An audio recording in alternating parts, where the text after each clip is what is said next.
Goodness, I'm Jazz Tankay, Senior Artisans Editor from Variety. How are you all doing tonight?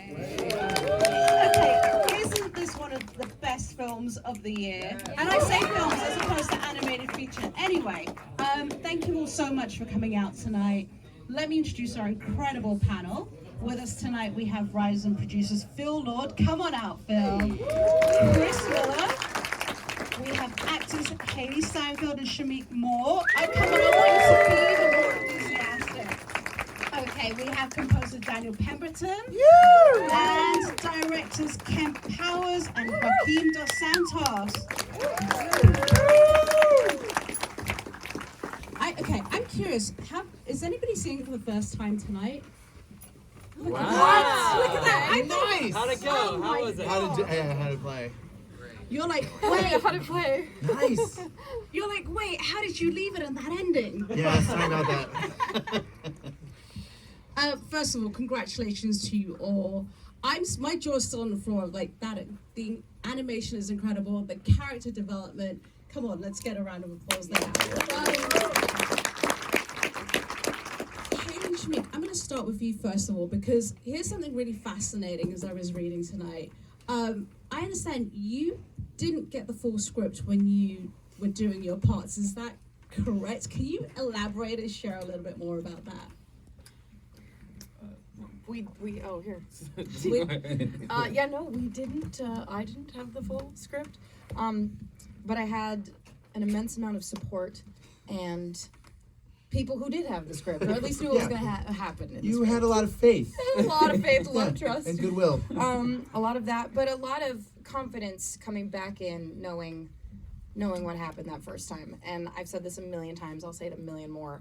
I had no idea what was achieved with the first film was even possible, let alone what happened with the second. So I walked into this with the utmost confidence in this team and in myself because I had lived with this character and I understood sort of where I was and where I wanted to go. And I was beside myself when I learned that we were going to dive a little bit deeper into Gwen's world. And that was one of the first things that I did learn. So they did keep us in the know. But it was a journey of taking it one step at a time and keeping the faith and having the trust and going on the roller coaster. Yeah. Shameik, what about you? Yeah, pretty much the same. But I didn't really worry about it with these guys. I'm just happy to be there, honestly. So, and whatever they said to do, we was gonna do it until we got it right? Yeah, and look, the process of these movies is like workshopping a play. You're like Kemp's an actual playwright, in addition to all these other wonderful things, and these guys have a tremendous amount of generosity to embody these characters for so long, and to be part of the creative process with all of us, to sit here and go like, how would Gwen experience this? What is it like when Miles and Gwen see each other again for the first time? Like, you guys helped us so much with that. In fact, point of fact, they hadn't spent time together since the last press tour. Wow. Until they recorded together.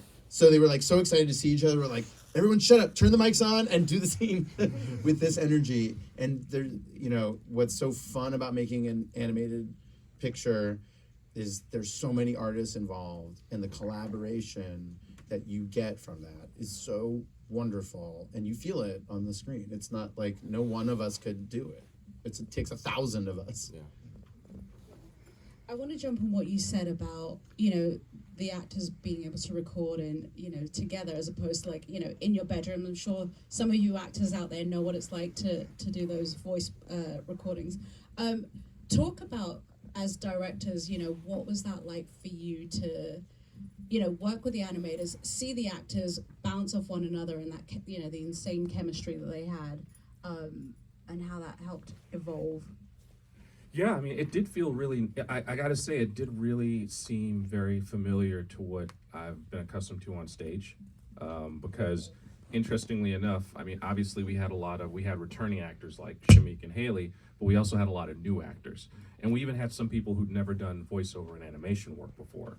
So this was like, it was a really interesting thing, because when they come in, we have a picture of a character, and then one of us talks about it. they're like, so this is your character, you're gonna be this guy. And they're like, well, is the script there? And it's like, no, not yet. But let's just like talk about this character, and it's a conversation. I think in the case of everyone in our cast, we encourage them to kind of like push back. You know what I mean? Because, you know, Phil and Chris are such brilliant writers. Dave Callahan did such a great job. You know, I write as well, so I'm gonna have my feedback. But at the end of the day, the actor is actually, I think, the best versions of a film are ones in which you engage actors as collaborators, and that's really what they should be.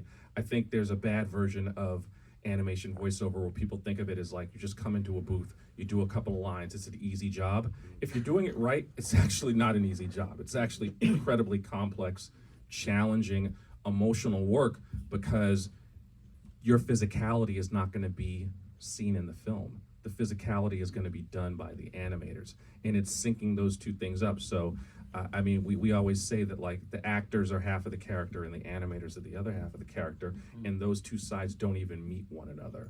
So, you know, we record the actors' performances, but animation is not mocap. We're recording it just so that the animators can get an idea of what the actor's looking like as they're doing those things. But collaboration, it almost seems like a cliche. We say the word so much, but that really is the truth of it. And I have to point out that like, you don't always have this level of collaboration in films like these. Sometimes it is kind of like paint by numbers. And this was the opposite of it. It really did feel like we were making like the world's biggest animated piece of theater. And it is very theatrical. You know, you'll notice things like dramatic close-ups that you often only get in live action. Like that, those were incredibly conscious decisions. That's why I think I even blanch when people like say animated film. I'm like, you mean film? Because a lot of us do live action as well. And this is a film, just like every other film that I've worked on and these guys have worked on. It's just a film. Yeah, when you get actors to be able to, we didn't always get people together, but when we did get people together, the scenes were really elevated because you had somebody to react to, and they were really in the moment. I think about the scene with you and Issa that we did together, and when you got the two of you together, the dynamic, we finally found what the dynamic was, and the stuff that you did with Shameik, who's also a super genius, and we had you guys do a pass where you would just breathe, so we could get your breaths in the scene, so it didn't feel like just go in, say the line 3 times in a canned way, and then walk out. And so it really was this like evolution where we could find the scenes and find the moments and get the best version of the movie. I just want to go back to what Kemp said, the animators. 1,000 animators worked on this. Can we give 1,000 artists and filmmakers. Just so people understand like the scope of how big the film is. Daniel Pemberton, your score. Performed it live in concert a couple of weeks ago. I mean, this is wall-to-wall scoring. There's so many different multiverses that you're scoring for.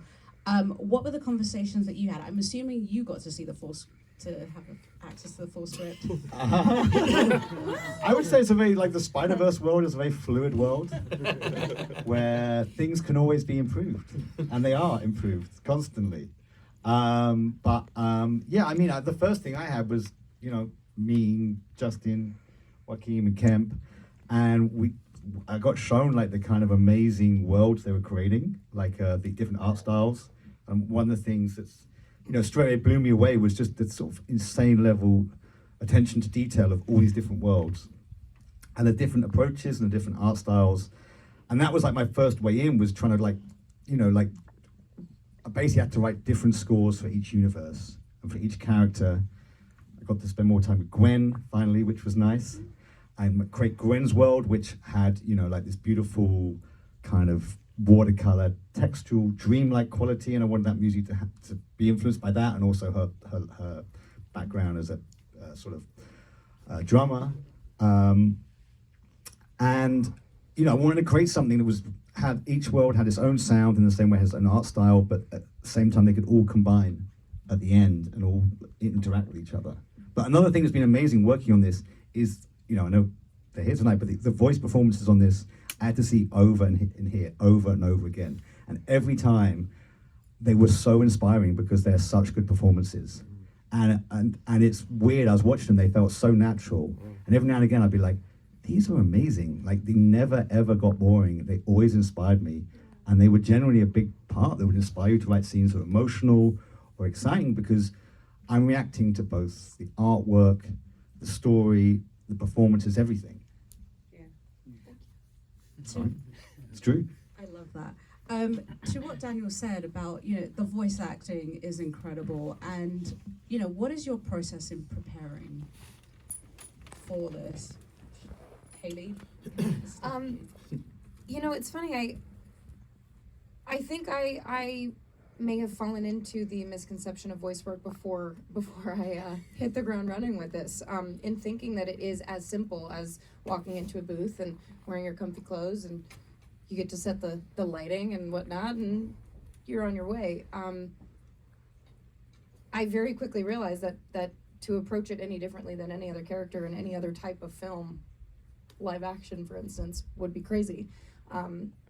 This is a real character with a real story, and these characters are so human. It blows me away when I will never forget seeing both of the films for the first time and feeling like I feel like I was there. I feel like I was doing that. I feel like I was in the trenches. I feel like I was swinging from those buildings. It feels so grounded. And so as far as the approach, it wasn't dissimilar to how I would approach a live action. I think the biggest challenge and the biggest difference was not having something to physically take away for as much time as I would have had to break down and analyze the way that I would getting a full script, a few months in advance, the dream. But Maybe next time. maybe next time, there is a next time, right? There is a next time. But again, that's where what I was just talking about came into place, where I had to exercise a new muscle in really just learning to trust the process and embrace the sort of chaos that comes with, and feeling like you're not so in control. But I feel like that's what, when you watch this film, you feel that energy, you feel that sort of like you're in it, and from moment to moment you're figuring out what's going to happen next, and you don't know what's going to happen next, and it's so full of surprises, and that's what the experience felt like, which was fun. It kept me on my toes, and it was a huge learning curve for sure. Shameik, what about for you? What was the experience like? The experience, I felt like I manifested this opportunity, and honestly, it's hard to really. I approach acting, whether it's live action or being able to work on Spider-Verse Miles, all pretty much the same way. It's just like I dance. It's like a stream, and how I talk, stream of consciousness. Like not so much structure, really, and more of a like in the moment feeling. Even when I have on clothes and I'm a character, the comfort zone is kind of knowing the lines. Beyond that is like, spirit in the moment, the character, the how I feel in the clothes, who I'm talking to, and etc. And I feel the same way in the booth doing Miles. I love the messaging of the films, first and foremost. Anyone can wear the mask is how you wear the mask to make you a hero. That is like, that motivates me in general. That line, nah, I'm gonna do my own thing. That sounds like something I would say. It's like, you know what I mean? It's the heart, the spirit is very, I like the flow that these guys have. It fits really well with my nature, as an artist across the board. So honestly, I just, again, am more so thankful, and the experience is great because I get to learn from Chris, Phil, Kemp, the whole team across the board. You know what I mean? Like on the first film, the second film, and I get to work with amazing actors, and be in this room and hopefully, etc. And one thing that's great about working with these guys is that they both make music. And they're both like really comfortable in a studio and understand like the process of crafting a track is about like punching in for stuff and improving every little element and building it like a collage. So like, even though they're here like being very generous, going like, hey, we like, you know, like we went with the flow. Like they're craftspeople, and they're craftspeople in a holistic way, and that's like people that we all work with really well. Are folks that are, you know, multi-hyphenates who can create, because this process, you know, it favors people who will bring something to it and who will author their performance. Yeah, like you have to, I tell people that the process of this is like, you'll have success if you have a point of view, a strong point of view. Because I think a lot of times people, especially in a collaborative environment like this, they, for whatever reason, kind of like keep everything to themselves, maybe from fear, maybe from whatever. But like having a point of view is going to spark a debate. And I feel like so much of this movie was made through debate. It really did feel like we debated our way to a feature film, because sitting in edit, sitting in dailies, it was just debate after debate after debate for years. And nuggets, so many of the best moments in the film came out of debates that we had about what we were trying to do, what are some of the emotions we were trying to get across, the feelings that we were trying to have, as opposed to just story math, if that makes sense. Yeah, like Daniel Kaluuya, who plays Hobie, Spider-Man Punk, he came with a very strong point of view. He's from Camden, the home of the punk movement, and we really wanted him to do this part because he felt like he embodied the thing, but he came in with a point of view like, I don't want to just be a jester, I want to affect the plot. And so we went back and rewrote the script to make him more necessary in this movie, so that the irony of the person that Miles thinks he's going to hate the most, the guy who's cooler than him, it seems, the guy who has a good relationship with a girl he likes, ends up being his only ally when everybody else doesn't have his back. And those little moments that we added made the thing, and he knew exactly how to take the character that he wanted to do and what would be accurate for the people back home. You don't ever get to hear him speak in his regular voice. He's always doing an American accent and everything, but that's his natural voice in this movie. But that's just one example, and everybody across the board came in with a very strong point of view and very strong take about what they should do. Think about when you watched the film for the first time and it was almost finished, you had like a notebook full of notes of going like, in this shot here I'm running, but my voice doesn't sound like I'm running. Let's re-record that for this. In this scene right here, I feel like I'm not saying it loud enough, or I'm not sad enough in this moment. And then we're like, okay, let's get through and do them all, and it made the movie better. And everybody, from top to bottom, on this movie was like felt ownership, and they felt that they were, the actors all felt like they had ownership of their character, and the animators had ownership over their shots. The lighters had ownership over what the aesthetic of the shot was going to be. Every shot was completely bespoke. Every shot is a VFX shot, and every shot was like reinventing the wheel of how an animated movie can look. And so for the 1,000 people making this movie, everybody took ownership, and that's why it feels so special. I think the other thing is that no one on the team wants to be the one that drops the ball. Because basically, when you're working on these movies, everyone is bringing the highest level of anything. And so you're like, shit, I gotta work like just make this as good as possible, because you're so inspired by everyone else on this project that just pushes you to like push it harder and just make it as good as it can be. I think everyone did that, and then they'd get inspired by your work, and you get inspired by their work, and it's this kind of like feedback loop. Yeah, and I will say it's worth saying that not all the decisions are these big, grand, huge changes. In that scene where Miles ends up running from Miguel's laboratory, there was a version of that where Hobie didn't give him the suggestion to use his palms, but that small shift really changed the intentionality. He had like an advocate on his side, and this character was now, you're sort of like rooting for him in a very different way. And it was such a small thing that happened there, but it made a scene that was sort of like at a 70 work at 100. I love that scene. Yeah, and it's subtle, it's subtle. I love that moment. Yeah. Yeah. Me too. I love that moment. It was a moment for me. Well, the characters aren't sealed off from one another. That each person's personality, it's a reflection of the way the movie's made, affects the other characters. So that like Hobie's like point of view gets inside Miles' head. It changes who he is.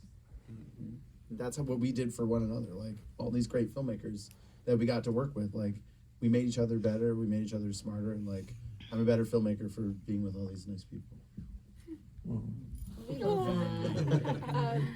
I want to talk about the animation style, because the animation style, my gosh, like it's raised the roof as far as like, you know, what a film can look like. I mean, talk about the journey, because what was it, 4 years?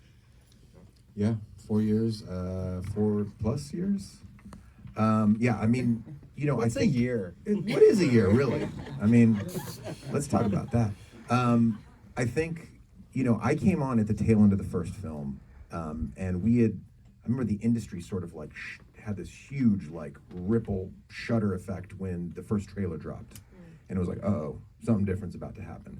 Then the film comes out, and it starts really landing and affecting people. And I remember sitting we had a small screening room at Sony, and we screened the first one, and Phil and Chris were sitting in the row in front of me. They turned around and they said like, all right, so now like, how do we make this like bigger? And I was like, dudes, I don't think it gets bigger. Like I think you guys did it. But I think what the first film allowed us as filmmakers to do was it gave us permission to really try different things and try different tones. And it wasn't about going bigger and the set pieces getting bigger. It was like, how can we make Miles's journey and Gwen's journey a different journey for this film? How can you know, their arcs take ownership of this film and allow us as filmmakers to tell different stories? So it wasn't necessarily the animation style, which is absolutely revolutionary, and so many people brought so many different things. It was the fact that these characters were allowed to evolve, and the animation supported that evolution. I love that. Shameik and Hailee, what's the one thing about voice acting that, you know, people don't really know that you discovered? One thing about voice acting, people don't know that I discovered. You know, for one, reading the lines with Kemp, he scared me one time. That's something y'all don't know. And also that he's an amazing actor himself. Yeah, Like, I was saying, it was nice. you'll deny it, but Kemp, when Shameik and I were in the booth together, it was Yeah. us with you. And, Yeah. and Yeah, That's, I'm everyone's scene partner, so. You know Does it that. all. You know that scene where my dad is yelling at me? I was his dad, which was kind of easy to roll into because I got a kid who's 19 and 25, so it was like really easy for me to get angry at him. I was like, wow, I'm not ready. Besides that, I think the challenge, I don't know that I was really 100% aware of the challenge, you know, which was, for me, like the getting sad part and the switch of like we'll be 1 second, then it's Gwen, Peter, the next second, then it's like I'm gonna do my own thing, and then it's like you know, it's like the switch of emotions is like it's a challenge. It's a lot of acting in a row. In a row. You don't get breaks. There's no new setup. They're like, all right, great. right, yeah. Yeah. We make these films out of sequence, so we'll jump around with the people. Just talking brass tacks, for those who don't know, we do recording sessions in 4-hour blocks, which doesn't sound like a lot. It's a long time, and we're gonna jump all around the script and all throughout the film. So we're gonna jump from like a high impact scene to a very quiet emotional scene. And over a 4-hour period, it is really a roller coaster. And because we're doing it out of sequence, it is kind of a heavy ask. And sometimes you have to like allow people a chance to step back and kind of like do a little bit of a reset. Because often you have to set the stage for what's happening before and after the scene, because we're not recording that day. So yeah, you have to be pretty agile with that. And you save the loud stuff for the end. Yeah. Well, there is that. I was Yeah. gonna say, and sometimes you'll walk in and they'll say, "There's a lot of efforts. There's a lot of screaming. Should we save it to the end?" And then I always have this moment where I'm like, I really don't know what difference it's gonna make entirely, but I guess we could save the screaming till the end. It's to save your throat. Yeah, there is It's that. because you're young. But yeah, you also like maybe people don't realize that early on in the film, I'm working on the film. We're working on the film. Sometimes in the most basic drawings, and it's the voice that's giving you the story and the emotion.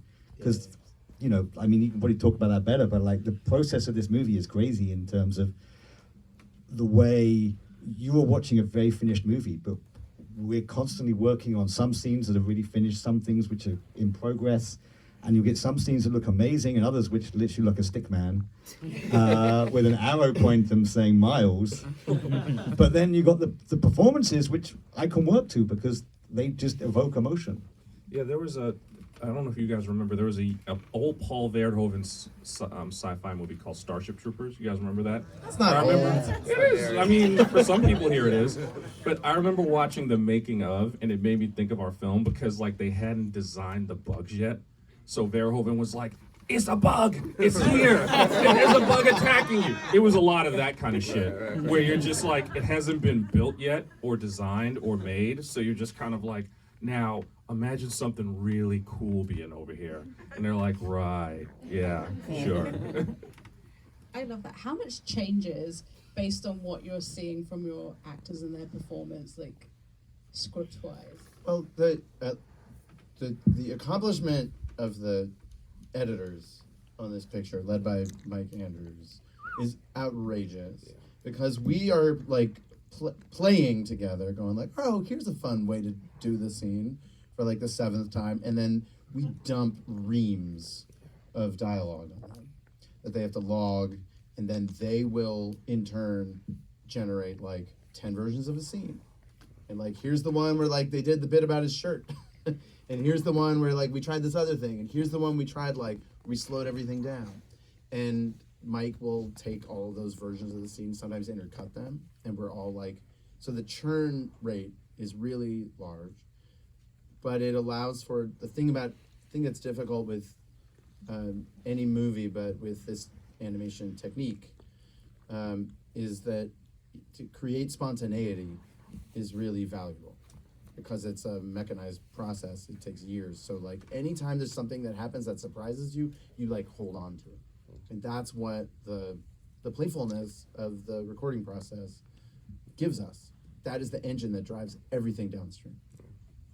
I will say, you know, I'm coming from TV, and maybe it was your guys' TV writing, but there was a point where we were all in the records early on, and we would get this run of like a text message chain, and it was like Phil and Chris going like, doing with a smile, doing with a thing, da-da-da.